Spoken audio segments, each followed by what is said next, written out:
Last lecture में हम देख रहे थे कि सर्कुलर मोशन क्या होता है। सर्कुलर मोशन मतलब वो मोशन जिसमें पार्टिकल एक सर्कल डिस्क्राइब करता है। Motion of a particle along the circumference of circle is called circular motion. कोई पार्टिकल अगर सर्कल के बिल्कुल सर्कमफ्रेंस पे मोशन को डिस्क्राइब करता है और अपने एक रिवॉल्यूशन में कंप्लीट सर्कल को बनाता है तो उसके मोशन को सर्कुलर मोशन कहा जाता है। ये हमने लास्ट लेक्चर में देखा था कि सर्कुलर मोशन की क्या डेफिनेशन है। नाउ सर्कुलर मोशन दो तरह का होता है। आज के लेक्चर में हमको ये देखना है सर्कुलर मोशन। ये दो हिस्से में बटा हुआ है। First one is uniform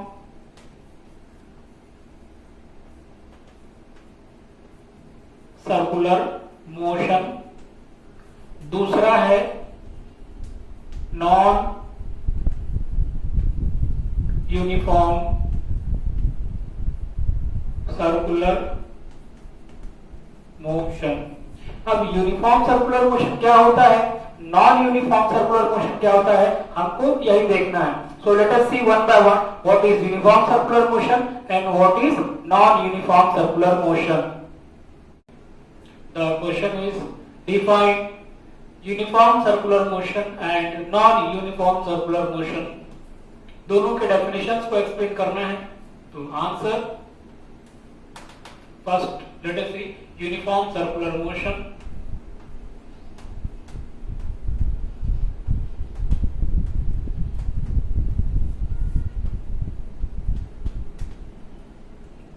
uniform circular motion को शॉर्ट फॉर्म में इस तरीके से लिखा जाता है uniform circular motion, UCM, uniform circular motion. Uniform circular motion की डेफिनेशन समझने से पहले इसका कॉन्सेप्ट समझते हैं। यूनिफॉर्म का मतलब होता है सेम। अब सर्कुलर मोशन में क्या सेम रखना है वो देखते हैं।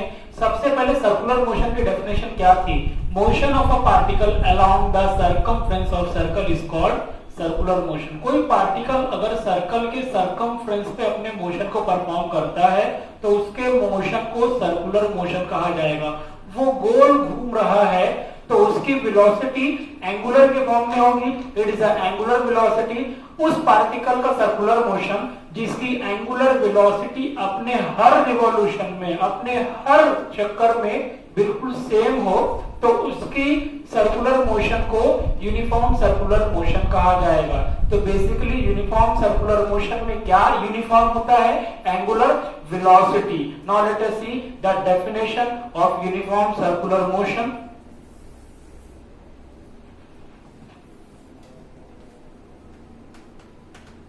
Motion of a particle along a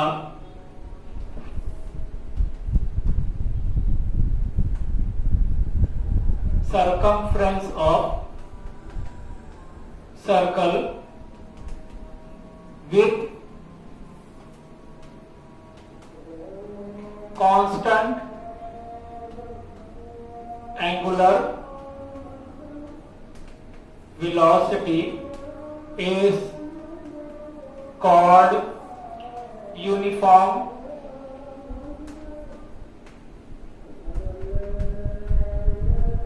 circular motion।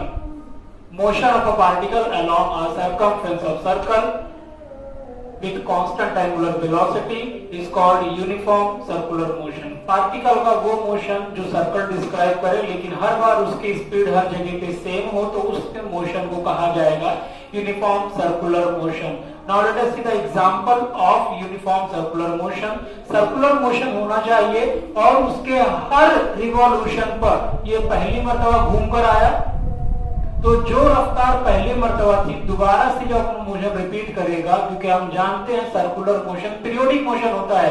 Periodic motion का मतलब पार्टिकल आफ्टर सम टाइम अपने मोशन को फिर से रिपीट करता है उसी डायरेक्शन में, कॉल्ड पीरियोडिक मोशन। तो जो पहले डायरेक्शन में पहले मर्तबा उसकी जो रफ्तार थी अगले मर्तबा फिर से वही रफ्तार होनी चाहिए, नेक्स्ट टाइम फिर वही रफ्तार होनी चाहिए। रफ्तार हर बार सेम हो तो उसके मोशन को यूनिफॉर्म सर्कुलर मोशन कहेंगे। अगर रफ्तार सेम नहीं होगी तो ऑब्वियसली वो नॉन यूनिफॉर्म सर्कुलर मोशन होगा। Motion of a particle along a circumference of circle with constant angular velocity is called uniform circular motion. अब दुनिया में कई सारे सर्कुलर मोशन ऐसे हैं जो जितने मर्तबा भी घूमेंगे हर बार उनकी रफ्तार सेम रहेगी। जैसे कि first example of the uniform circular motion is motion of earth around the sun. ये अगर सन है और ये हमारी अर्थ है, हमारी अर्थ सन के अराउंड में एंटी क्लॉकवाइज डायरेक्शन में सर्कुलर मोशन परफॉर्म कर रही है और उसको एक सर्कल कंप्लीट करने के लिए 365 दिन लगते हैं। मान लो कि हमारी अर्थ यहां से चली, 365 दिन बाद कुछ रफ्तार से वो आगे चलती है, उसके आगे बढ़ने की जो वेलोसिटी है वो 30 किलोमीटर पर सेकंड है। इतनी तेज रफ्तार से हमारी अर्थ सन के अराउंड में सर्कुलर मोशन परफॉर्म करती हुई आगे जा रही है। तो एक साल बाद जब वापस इसी पोजीशन पर आएगा तो उसका एक सर्कुलर मोशन, 1 रिवॉल्यूशन कंप्लीट होगा। नाउ नेक्स्ट टाइम वो जब चलेगी तो ही रफ्तार वो सेम रहेगी। मतलब चाहे जितने भी चक्कर लगाए हर बार उसकी वेलोसिटी एंगल के फॉर्म में एंगुलर वेलोसिटी उसकी सेम है। इसीलिए अर्थ का जो सर्कुलर मोशन है वो यूनिफॉर्म सर्कुलर मोशन है। Now next example is motion of moon around the earth. जिस तरीके से हमारी अर्थ सन के अराउंड में सर्कुलर मोशन परफॉर्म कर रही है, मून भी हमारे अर्थ के अराउंड में, मान लो कि ये अर्थ है और ये मून है, तो 3,84,000 किलोमीटर की ऊंचाई पर इस रेडियस पर मून हमारे अर्थ के गिर्द चक्कर लगा रहा है, सर्कुलर मोशन परफॉर्म कर रहा है। वो जिस स्पीड से अपना फर्स्ट रिवॉल्यूशन कंप्लीट करता है, नेक्स्ट टाइम उसी स्पीड से सेकंड रिवॉल्यूशन भी कंप्लीट करता है। जब से मून अर्थ के गिर्द चक्कर लगा रहा है, जो रफ्तार कल वही रफ्तार आज भी है, आने वाले वक्त में भी सेम स्पीड रहेगी। तो इसकी स्पीड कभी नहीं बदलती है सर्कुलर मोशन में, इसीलिए ये मोशन भी, सर्कुलर मोशन भी यूनिफॉर्म सर्कुलर मोशन में गिना जाएगा, क्योंकि इसकी रफ्तार हर बार क्या है, सेम है। Now let us see one more example of uniform circular motion. Motion of electron around the nucleus in an atom। जो एटॉमिक स्ट्रक्चर होता है उसमें बीच में न्यूक्लियस होता है और इलेक्ट्रॉन उसके गिर्द चक्कर लगाता है, गोल गोल घूमता है। तो इलेक्ट्रॉन की रफ्तार भी हर बार सेम रहती है। इसीलिए जो इलेक्ट्रॉन सर्कुलर मोशन परफॉर्म करता है वो भी सर्कुलर मोशन है, लेकिन कौन सा, यूनिफॉर्म सर्कुलर मोशन के हर रिवॉल्यूशन में उसकी स्पीड हर बार सेम रहती है, चेंज नहीं होती है, अपने पर्टिकुलर ऑर्बिट में रहेगा। वो जितनी मर्तबा घूमेगा हर बार उसकी स्पीड सेम होगी, इसीलिए इलेक्ट्रॉन का मोशन भी यूनिफॉर्म सर्कुलर मोशन है। Now student let us see what is non uniform circular motion.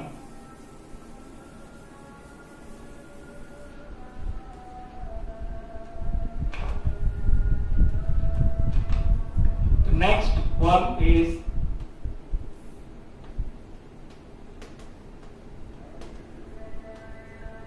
non-uniform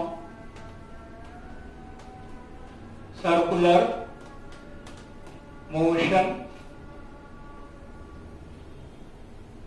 जब रफ्तार कांस्टेंट रहेगी, चेंज नहीं होगी, तो सर्कुलर मोशन यूनिफॉर्म होगा। और जब रफ्तार चेंज होगी, कम हो चाहे ज्यादा हो, चेंज हो, तो उस मोशन को कहा जाएगा non uniform circular motion. Late us see what is the definition. Motion of a particle along a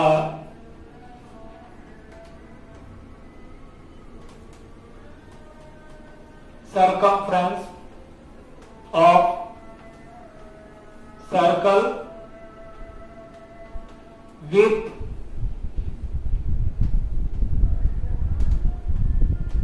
variable angular speed is called non-uniform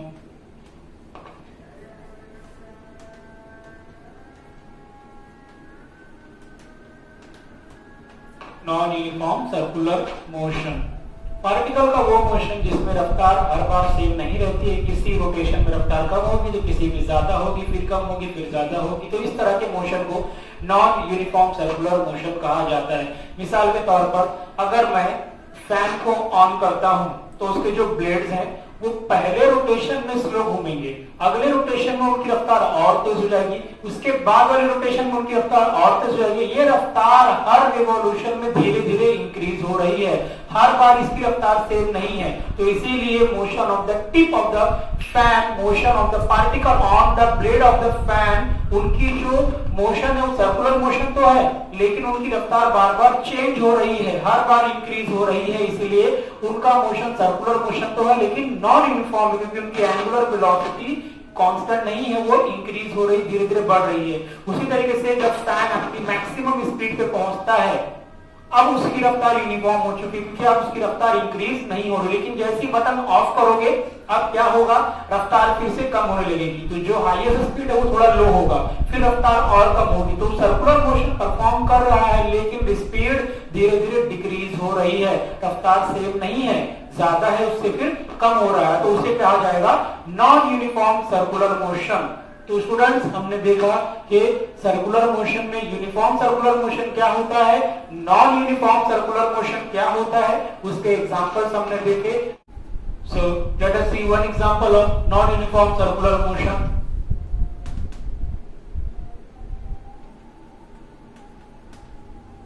motion of a particle in vertical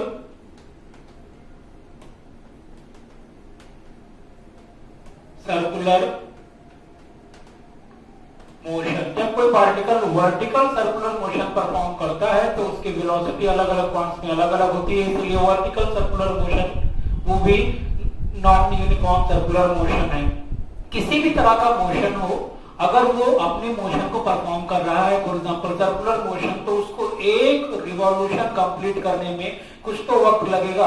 तो हमारा अगला question इसी के ऊपर है कि किसी भी पार्टिकल को सर्कुलर मोशन परफॉर्म करने के लिए, एक रिवॉल्यूशन कंप्लीट करने के लिए कितना टाइम पीरियड लगता है। Now let us see the next question, what is the time period and what is the period of revolution of the particle performing circular motion.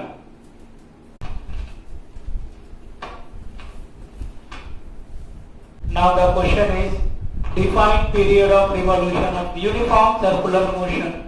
State its SI unit and dimension. हमको period of revolution in uniform circular motion, यानी कि एक particle अगर uniform circular motion perform कर रहा है तो उसको एक रिवॉल्यूशन कंप्लीट करने में, एक चक्कर मुकम्मल करने में कितना टाइम लगेगा, उसकी डेफिनेशन लिखना है, उसका फॉर्मूला लिखना है और बाद में उसकी SI यूनिट और डायमेंशन भी लिखना है। तो now that answer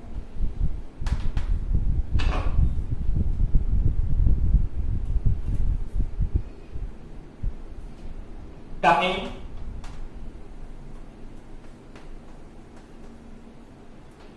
taken by a particle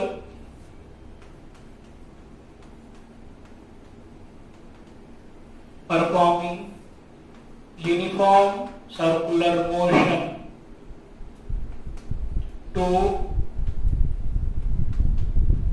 complete one revolution is called period of revolution। किसी भी पार्टिकल को यूनिफॉर्म सर्कुलर मोशन जो परफॉर्म कर रहा है तो उसको एक रिवॉल्यूशन कंप्लीट करने के लिए जितना टाइम लगता है उस टाइम को कहा जाता है उसका period of revolution. A particle taken a time to complete one revolution is called period of revolution. एक पार्टिकल को एक चक्कर मुकम्मल करने में जितना टाइम लगता है उसे कहा जाता है period of revolution. It is denoted by T and it is given by, इसका जो फॉर्मूला है T is equal to 2 pi divided by omega. 2 pi is a circumference of the circle and omega is a angular velocity. Now student, let us write SI unit. ये time है इसलिए SI unit होगी second. Dimension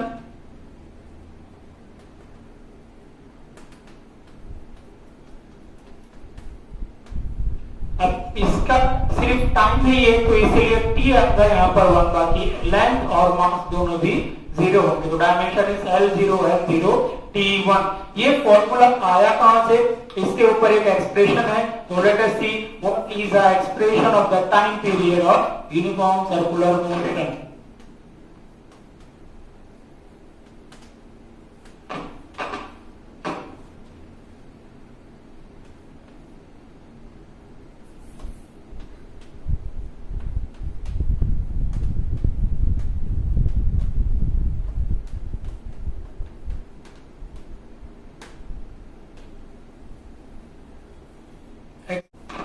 Expression for period of revolution of the time period of particle to complete one revolution in circular motion. Now let us see ये formula कैसे आता है.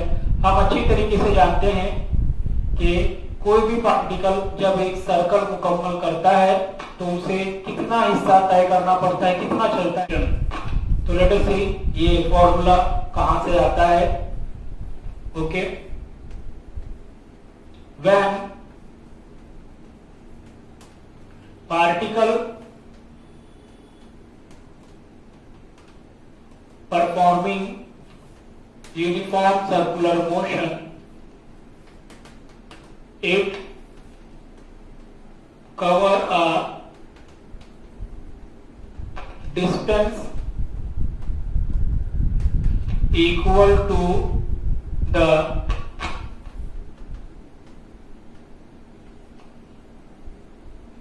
circumference of circle with linear velocity. जब कोई particle uniform circular motion perform करता है तो वो कितनी दूरी तय करता है वन रिवॉल्यूशन में. Consider this is a particle, it's performing uniform circular motion. तो इस सर्कुलर मोशन में एक रिवॉल्यूशन तब कंप्लीट होगा जब वो जहां से चला था घूम कर वापस वहीं पर आए. सर्कुलर मोशन तब होगा जब पार्टिकल सर्कल के सरकमफ्रेंस के अलाउंग चले. तो एक रिवॉल्यूशन में उसने कितनी दूरी तय की, जितना इस सर्कल का सरकमफ्रेंस था. सर्कल का सरकमफ्रेंस होता है पाई एंड प्लस अनदर पाई. तो पाई प्लस पाई इट्स 2 पाई. ये सर्कल का सरकमफ्रेंस इंक्रीज और डिक्रीज हो सकता है depending on the radius of the circle. तो 2 pi r is the circumference of circle. तो जब एक पार्टिकल सर्कुलर मोशन परफॉर्म करता है तो वो डिस्टेंस तय करता है, दूरी तय करता है सर्कल के सरकमफ्रेंस के बराबर की, और वो दूरी होती है 2 पाई आर. क्योंकि यहां से लेकर यहां तक का हिस्सा 180 डिग्री होता है, उसे पाई का नाम दिया गया है. और यहां से यहां तक का हिस्सा another 180 degree, it is a pi plus another pi, it's become 2 pi. And the circumference of the circle is increase और decrease depend on the radius. तो total distance covered by the particle is 2 pi r. और उसकी जो रफ्तार है linear direction में वो है v. तो हमने वही लिखा है when particle performing uniform circular motion it cover a distance equal to the circumference of circle with linear velocity. Now let us see the formula. Time period of the particle performing circular motion. The time taken by a particle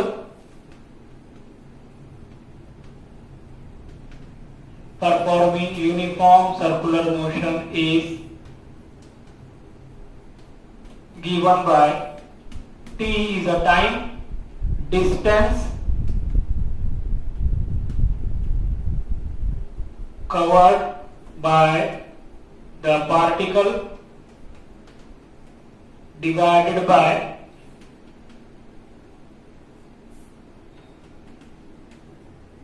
linear velocity। तो time period एक particle circular motion complete करने में कितना लेता है, उसका formula है कितना डिस्टेंस तय किया कौन सी रफ्तार से। तो हम अच्छी तरीके से जानते हैं कि पार्टिकल डिस्टेंस कितना तय करता है, इट इज 2πr, और कौन सी रफ्तार उसकी लीनियर वेलोसिटी हमने यहां बताया, it is a linear velocity v। Now तो t is equal to distance covered by the particle is 2πr divided by v। पिछले एक्सप्रेशन में relation between linear velocity and angular velocity हमने देखा था कि वो एक्सप्रेशन क्या होता है, v is equal to r into omega।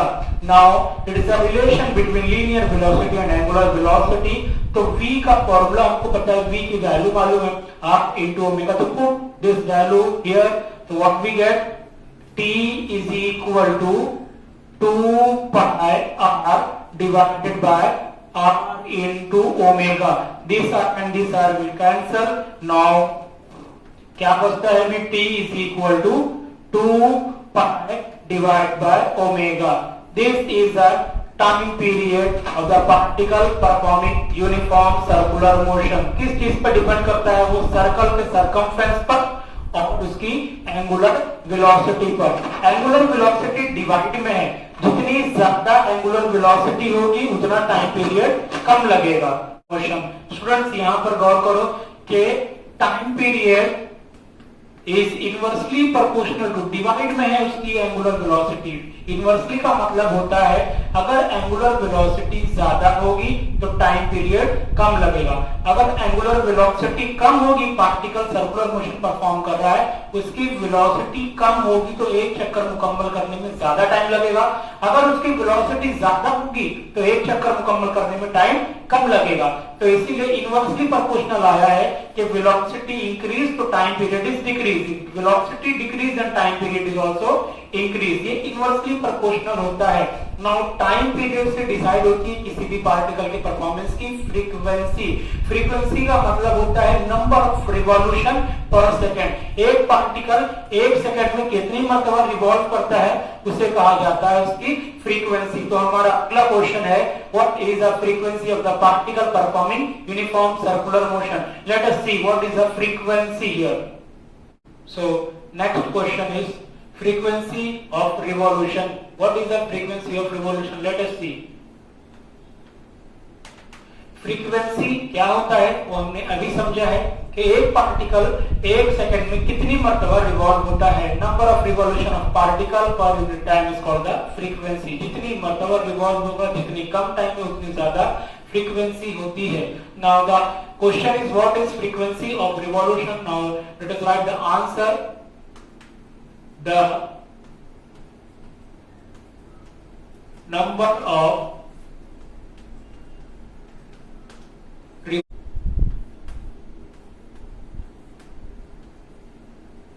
performed by a